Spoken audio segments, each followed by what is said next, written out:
안녕하세요. 찰리브라입니다. 오늘 영상은 트래블률과 개인 지갑에 관해서 좀 다뤄보려고 하고 중점적으로 이제 말씀드릴 거는 금리에 관해서 오늘도 이제 몇몇 개 이제 발언이 나온 거를 종합해서 이제 말씀을 드릴 거고 우크라이나 전쟁에 관해서 그리고 대만, 네, 대만 사태가 향후에 어떤 구도로 펼쳐질지 국가와 국가 간의 관계는 과연 어떻게 지금 현재 협력 관계에 있는지 이런 거에 관해서 객관적으로 여러분들이 멀티적으로 접근하시는 어떤 그런 능력을 배양할 수 있는 그런 영상이 전 될 거라고 생각합니다. 일단 첫 번째는 뭐냐면 예전에 그러니까 여기 나와 있는 거대로 2월 19일 날까지만 해도 JP모건은 9번의 금리 인상이 직행할 거야 라고 이제 주장을 했었죠. 그래서 사실 금융시장 전반에 부정적인 영향이 되게 많이 미쳤었고 그랬었는데 지금 현재 상황은 뭐 우크라이나 전쟁이 발발하면서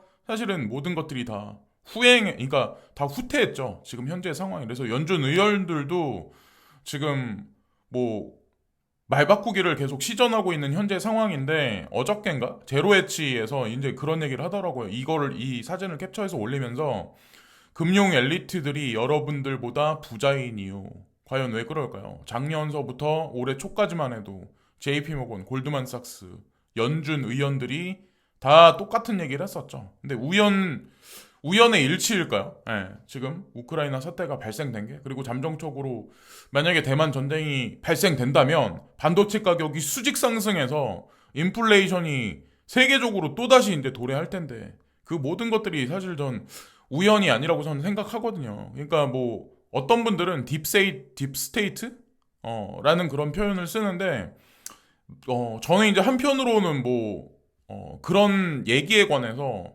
뭐 맞다라고 저는 생각하거든요. 딥스테이트라는 게 근데 실제로 존재한다라고 생각하고 뭐 국가를 움직이는 그런 비하인드에 있는 권력 조직이 저는 지금 현재 벌어지고 있는 일을 보면 있다라고 저는 생각해요. 근데 아이러니하다는 생각 안 하시나요?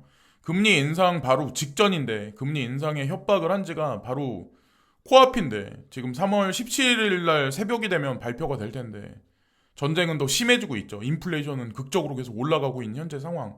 근데 3월 16일 날, 자, 이번에 이제 FOMC 회의가 이제 그때서부터 이제 있는데 이때 발표를 할 텐데 연준 의원들이 지금 예측을 한 게 뭐냐면 계속해서 이제 0.5%까지 계속 올라갈 거야. 0.5% 발표를 할 거야라고 얘기를 했는데 갑자기 급작스럽게 떨어지죠. 93.75%에서 6.56%로 떨어졌고 그리고 0.25% 금리 인상한다라고 얘기했던 거는 원래는 6%의 의원들만 찬성을 했었는데 갑자기 93%까지 치솟았죠. 자, 현재 상황을 그대로 전 이제 말씀을 드리는 거예요. 지금 현재. 그래서 제가 이제 그림 한 장에 이제 표현했는데 여기 피노키오가 여기 앉아 있어요. 제롬 파월. 나 제롬 파월이야. 피노키오. 그래서 개인 투자자가 길어진 코이 위에 끄트머리에 앉아가지고 이제 한마디 던져요. 금리 인상 공포에 비트코인 손절했어. 책임져. 라고 얘기를 하니까 피노키오 제롬 파월이 푸틴을 원망해 금리 1% 올리려고 했어. 미국 경제는 아주 좋아. 회복하고 있어. 인플레이션은 장기적으로 하락할 거야. 라고 지금도 코가 계속 길어지고 있는데 제롬 파월 연준 의장은 지속적으로 계속 언급을 하고 있죠. 그리고 러시아 우크라이나 사태에 관해서 이제 말씀을 드리려고 하는데 러시아와 우크라이나 어저께 원래 2차 회담이 있기로 했는데 2차 회담이 결련된 게 러시아에서 지속적으로 공격하는데 젤런스키 대통령이 그분이 이제 그렇게 말씀하셨다고 하더라고요. 계속 공격하는데 회담이 되겠냐? 말도 안 된다. 회담 결렬. 그래서 러시아 우크라이나 대표단 그러니까 2차 회담이 오는 4일쯤 개최될 것으로 예상된다고 러시아 인터르팍스 통신이 보도했다. 실제로 4일 날도 이 회담이 진짜 될지 안 될지도 몰라요. 어떻게 될지. 그래서 지속적으로 러시아는 땅 따먹기를 지속적으로 확장하고 있다. 이게 팩트라는 거예요. 지금 현재 물러나는 게 아니라 사실.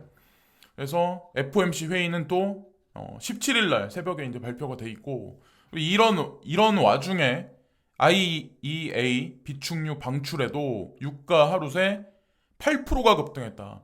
이게 일주일에 급등한 게 아니라 하루 만에 8%가 급등했대요. 국제유가 200달러도 간다 전망도 나오고 있고, 니켈, 아연 등 비철 금속도 강세이고, 밀 가격 두 달 새 32% 폭등했다.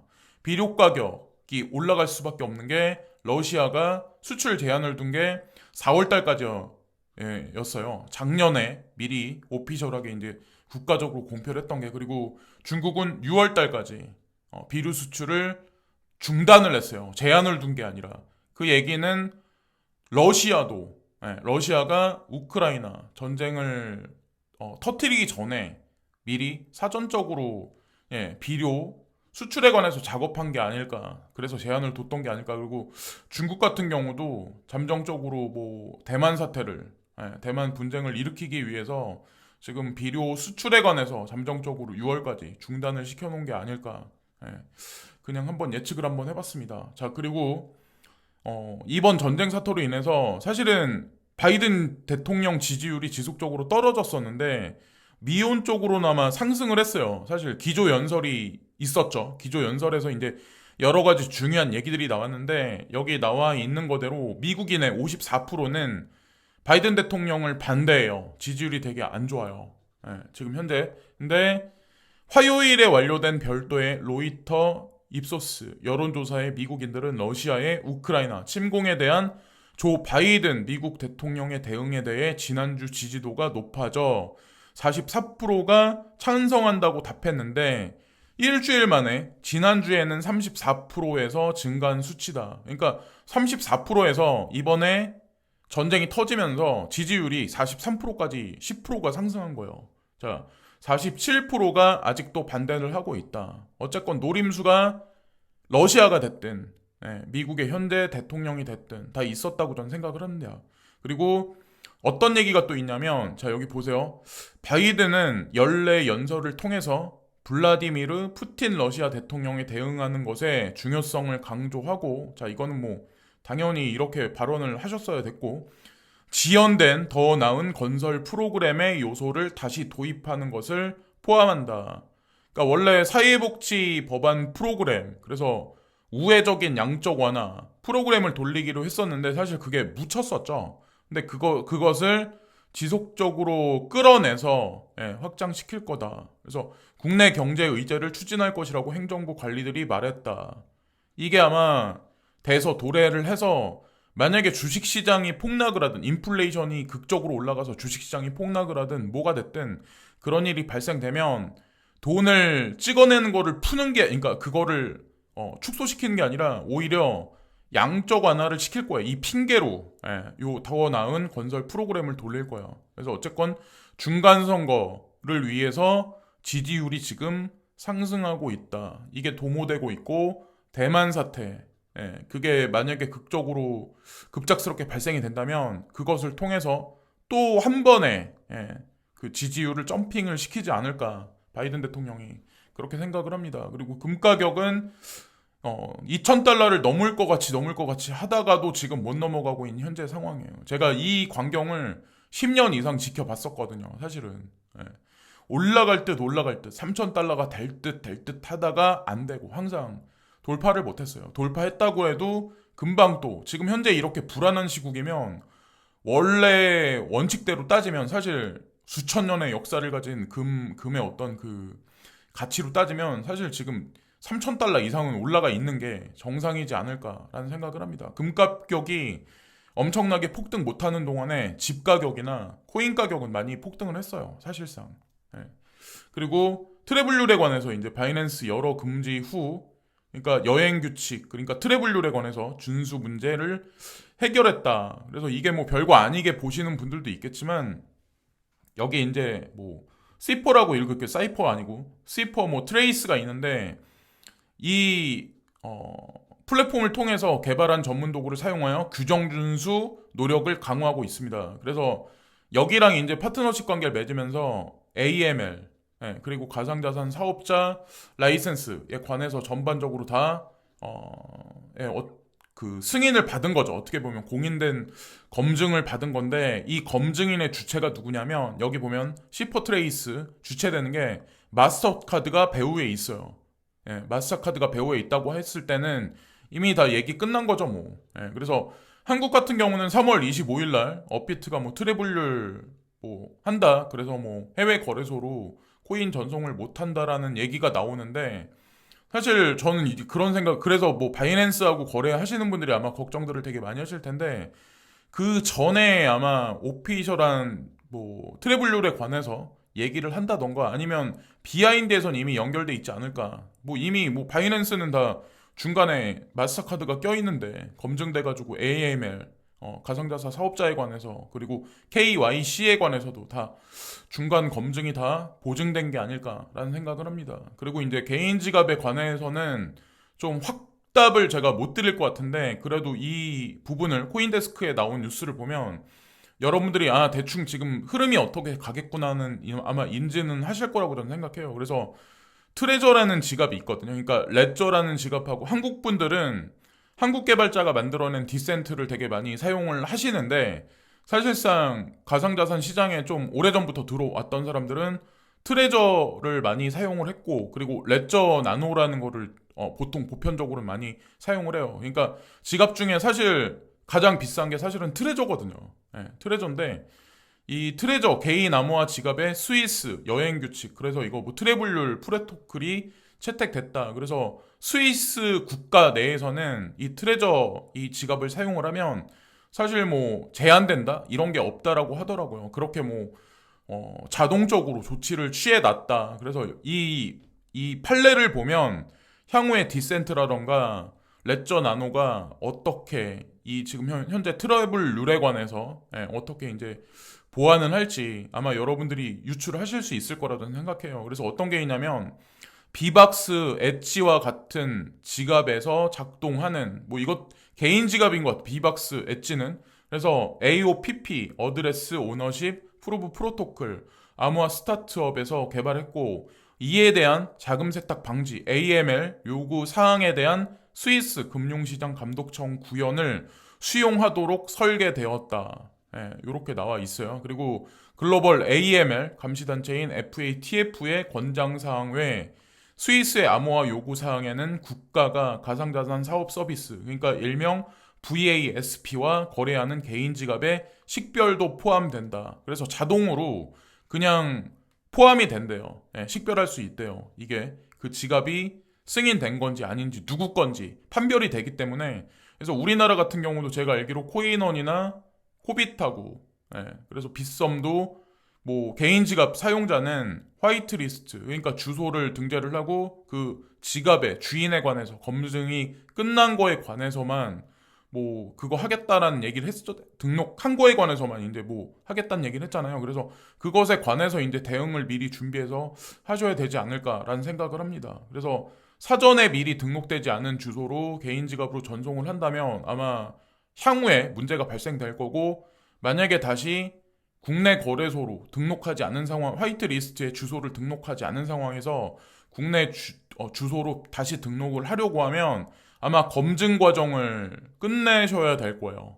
지갑 주소와 그리고 그 지갑 주인의 어떤 인적사항에 관해서. 그걸 제가 말씀드리는 이유가 스위스와 싱가포르는 이미 FATF가 호스팅되지 않은 지갑이라 부르는 $1,000 이상의 거래에 대해 신분증을 요구하고 있습니다. 여기 이런 사항이 아마 좀 귀찮으실 정도로 아마 조치가 취해질 거고 그리고 여기 나와 있는 거대로 사토시 테스트를 수행하도록 요청하여 영수증을 확인하기 위해 검증된 지갑으로 특정한 양의 코인을 보냅니다. 우리 뭐 토스라든가 뭐 아니면 카카오뱅크라든가 뭐 그런 플랫폼 은행을 사용할 때 1원을 보내거나 새로 신규로 뭐 계좌를 틀 때 뭐 1사토시를 보낸 거나 그러잖아요. 근데 개인 지갑도 마찬가지로 이런 자동화된 프로그램이 실시가 됐다라고 하더라고요. 그래서 아마 다른 하드월렛 지갑사도 분명히 뭐 요런 거에 아마 방안을 마련하지 않을까라는 생각을 하게 됐고 베리 실버트가 오늘 새벽이구나. 새벽녘에 오전 12시 한국 시간 12시에 비트코인 되게 좋아 보여. 그래서 우리 지금 매수하고 있어. 뭐 이런 식으로 이제 표현했는데 바닥이라고 매수를 한 건지 아니면 장기적인 측면에서 지속적으로 분할 매수 작업에 들어간 건지 근데 저는 후자에 가깝다라고 저는 생각하거든요. 그리고 차트리스들이 많이 지금 언급을 하는 자체가 알트코인들 특히나 이제 알트코인들 같은 경우는 이중 바닥을 형성했다는 얘기가 상당히 많아요. 예, 지금 현재 추세를 보면 그래서 베리 실버트의 언급이 좀 긍정적으로 보시면 어떨까라는 생각을 하게 됐고 그레이스켈 그레이스켈 운영사의 모회사 그러니까 DCG 그룹이죠. DCG에서 2.5억 달러의 상당의 GBTC 등 주식 매입을 예정하고 있다. 그래서 특히나 여기 나와 있는 거대로 라이트코인 3천만 달러 그리고 호라이젠 1천만 달러 그리고 G캐시 1천만 달러를 매수를 할 거고 그리고 뭐 비트코인 캐시, GBTC, 이더리움 클래식, 이더리움, 뭐 스텔라 루멘, GDLC, 그러니까 라지캡 펀드 뭐 이런 거는 나머지 2억 달러를 매수를 할 거다. 뭐 이런 식으로 공개되게 이제 말을 했다고 하는데 오해를 하셔야 되지 말아야 되는 게 뭐냐면 여기 보면 매입 예정이란 얘기가 있잖아요. 매입 예정. 예정이라는 얘기는 아직 매수를 안 했을 수도 있는 거고, 티가 안 나게, 시장에서 티가 안 나게 OTC에서 움직일지, 아니면 뭐, 직접 뭐 현물 마켓에서 움직일지 모르겠지만, 긍정적이게 전 봐요. 지금 현재 뭐, 도드라지게, 그리고 어쨌건 예정이라고 얘기를 했기 때문에, 거기에 좀, 어떤 그 단어 표현에 비중을 좀 지금 두시는 게, 여기다 뭐 당장 이걸 매수해서 뭐 갑자기 펌핑이 일어난다라고 하는 건 우리의 희망회로일 뿐이고 예정한다는 얘기 거기에 이제 포커스를 두시면 어떨까라는 생각을 합니다. 그리고 어떤 분들은 안유아 교수님이 요즘에 뭐 많이 경제 쪽에서 유명하시더라고요. 근데 그분이 99%의 코인이 사라질 거다라고 언급을 여기저기 이제 채널에서 많이 언급을 하시니까 많은 분들이 아마 걱정들을 되게 많이 하셔요. 근데 그 말에 신빙성이 있는 거고 그 말이 맞아요. 근데 지금 현재 유통되는 코인의 1%면은 우리가 생각하는 것보다 상당히 많은 코인이거든요. 그리고 우리가 투자하고 있는 코인들, 뭐 중국 관련해서 아니면 뭐 인도 관련한 코인들, 그리고 그레이스켈 자산 운용사하고 같이 맥락을 같이 하는 코인들은 어차피 다 세력이 비하인드에 있기 때문에 걱정하실 그런 사라질 코인은 아니고 특히나 그레이스켈 자산 운용사가 운영하는 코인들은 제가 반복해서 말씀드리지만 ETF를 대부해서 지금 프로세싱을 하고 있는 과정에 있는 코인들이기 때문에 더더욱이나 숫자를 보시고 지금 걱정하실 필요가 없어요. 그래서 2억 5천만 달러가 이게 원화로 환산하면 좀 달러가 좀 어느 정도 올라갔는데 지금 1207원 기준가가 3018억 정도 되더라고요. 이게 그렇게 큰 돈은 아니잖아요. 뭐 3조 막 이런 건 아니잖아요. 그러니까 뭐 너무 거기다가 비중을 3천억 정도면 그렇게 자산 운용사에서 큰 돈인가라 하네요. 그런 생각을 하게 됐고 3월 3일 날 그러니까 연준 의장이 뭐라고 얘기를 했냐면 자 여기 보면 3월 달에 0 여기 보면은 25 베이스 그러니까 0.25% 금리 인상할 수가 있어. 그러나 더 강하게 더 강하게 움직일 수도 있어. 그러니까 금리 0.25%라는 발언을 하긴 했지만 상황 봐서 인플레이션이 너무 많이 올라가면 금리 인상을 더 과격하게 할 수도 있다는 여지에 어떤 그 발언이 로이터 연합통신에 나왔는데 중요한 거는 맨 끝부분에 이제 어떤 얘기가 나왔냐면 항상 이제 빠져나갈 구멍이 항상 있어요. 제가 지금 현재 연준에선 빠져나갈 구멍이 이미 마련해 놨다라고 제가 말씀을 드렸는데 아니나 다를까 이런 문장이 있어요. 우크라이나 전쟁이 계속되거나 더 큰 갈등으로 확대될 경우 연준이 글로벌 달러 시장을 안정적으로 유지하도록 요구받을 수 있으며 이는 자산 보유량 축소 계획과 충돌할 수가 있습니다. 무슨 의미인지 아시죠? 그러니까 지금 현재 양적 완화를 3월 9일까지 계획이 원래 되고 있는데 더 지속될 가능성 그리고 지금 자산 매입 축소 프로그램에 관해서 돌린다고 예정돼 있는데 사실상 이거를 발을 뺄 수도 있다라는 여지를 남긴 거죠, 사실.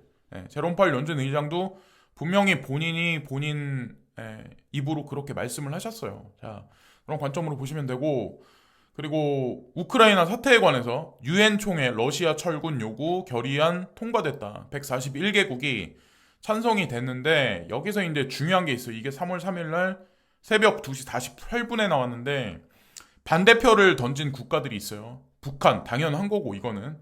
그리고 벨라루스가 어디냐면 유럽에서 이제 우크라이나 쪽에서 어느 부분이 있냐면 그러니까 러시아에서 그 핵미사일을 벨라루스에다 가져다 놨어요. 그리고 벨라루스는 65%의 국민이 그것을 또 찬성을 했어요. 그래서 유럽에서 되게 싫어요. 지금 현재 국면이. 그래서 어쨌건 친러인 그런 국가이고 에리트리아 여긴 모르겠고 러시아는 뭐 당연히 본인들 국가니까 그렇고 시리아는 뭐 여러분들 다 아실 거고 그리고 특히나 여기 중국, 인도, 이란은 기권했다. 예, 찬성하지 않는다. 그래서 제가 감히 말씀드리면 여기 특히 나와 있는 국가들 러시아 이미 스위프트에서 잠정적으로 현재 배제되고 있는 현재 상황 그리고 시리아는 뭐 국제 경제에서 별로 미치는 영향이 크지 않으니까 그리고 중국 잠정적으로 스위프트에서 배제될 가능성이 높고 특히 인도 떠오르는 지금 현재 뭐 GDP, GNP가 지속적으로 이런 와중에도 올라가고 있는 국가인데 임금 상승률도 다른 타 국가에 비해서 되게 높다라고 제가 제 영상에서 아마 말씀을 많이 드렸을 거예요. 그래서 어쨌건 인도도 그렇고 이란도 잠정적으로 현재 그러하고 있는 현재 상황이고 자 요런 걸 보시면 요 국가들이 잠정적으로 스위프트에서 배제된다면 가상자산 시장은 과연 어떻게 될까요? 자 그런 관점으로 보시면 어떨까라는 생각을 합니다. 이 국가들이 사실은 러시아, 중국, 인도, 이란이 세계 경제에서 미치는 영향이 사실 작지는 않거든요. 그래서 어쨌건 그런 관점으로 보시면 어떨까 생각하고 잠정적으로 좀 빅 이슈가 될 만한 어떤 그 국가 중에 대표적인 국가가 사실 대만인데 미국이 대만과 약속을 보증했다. 3월 2일 날 오후 7시 26분에 나왔어요. 대만 쿼드 가입을 희망하고 있다. 그러니까 우크라이나가 나토에 가입하겠다. 전쟁이 터지기 전에 그런 식으로 이 희망사항을 얘기를 했었죠. 근데 그러고 나서 이제 전쟁이 터졌는데 쿼드가 뭔지 우리가 알아야 돼. 그리고 이게 대만의 희망사항일 수도 있다는 걸 우리가 또 한편 알아야 돼요. 대만은 이번 미국 대표단의 대만 방문을 통해서 아시아, 태평양 지역의 대중 견제체인 쿼드에 지금 같이 들어가 있는 국가들이 미국, 일본, 호주, 인도가 여기 들어가 있네요. 인도. 자, 인도가 이번에 반대를 냈죠. 자, 아까 이제 투표한 데서 인도의 안보협회체에 가입해 외교적 돌파구를 마련하고자 한다는 희망도 정식으로 전달했다. 여기서 하나, 둘, 셋, 네, 4개 국가 중에 하나의 국가라도 만약에 반대를 한다면 쿼드에 대만이 못 들어갈 가능성이 높지 않을까라는 생각을 좀 하게 됐어요. 그래서 누가 이제 댓글을 달았는데 미국과 영국이 우크라이나의 안전을 보증했었고 우크라이나는 나토 가입을 희망했었지. 이번엔 미국이 대만의 안전을 약속하고 대만이 쿼드 가입을 희망한다라. 웃기게도 닮았군. 이라고 이제 댓글을 어떤 분이 다셨더라고 제가 보니까 기사에. 근데 뭐 이분이 댓글 다신 그런 형국이 지금 닮은 꼴이다라. 그러니 이게 전 생각을 하게 됐어요. 그래서 전쟁이 발발하는 걸 원하지 않긴 하지만 일단 만약에 대만에서 전쟁이 발발한다 그러면 TSMC의 종주국이기 때문에 과연 반도체에 무슨 일이 벌어질까? 반도체 수급이 원활하게 이루어지지 않는다면 또다시 전 세계 인플레이션은 극악으로 치달을 가능성이 높을 거고 뭐 하여튼 그럴 거예요. 그런 여파가 장기적으로 영향을 미치지 않을까. 그래서 해칭한다. 제가 그런 말씀을 많이 드리는데 트래블 룰이 뭐 전 세계적으로 모든 거래소에 다 이렇게 포함되고 가상자산을 통해서 뭐 숨길 수 없는 어떤 그런 상황, 뭐 세제 개혁에 뭐 전 세계 뭐 중앙은행들이 원하는 중앙 정부들이 원하는 세제를 뽑아 먹을 만한 어떤 그런 환경이 조성되고 나서 그 다음서부터 가격은 점진적으로 많이 올려놓지 않을까라는 생각을 합니다. 그것은 개인을 위해서가 아니라 국가를 위해서 세금을 많이 걷어가려는 어떤 그런 자산 시장이 되지 않을까라는 생각을 합니다. 오늘도 이런저런 말씀을 드렸는데 오늘 영상도 마치면서 구독과 좋아요 부탁드리면서 오늘 영상도 마치겠습니다. 오늘도 건강한 하루, 화이팅하는 하루 되세요. 오늘도 진심으로 감사합니다.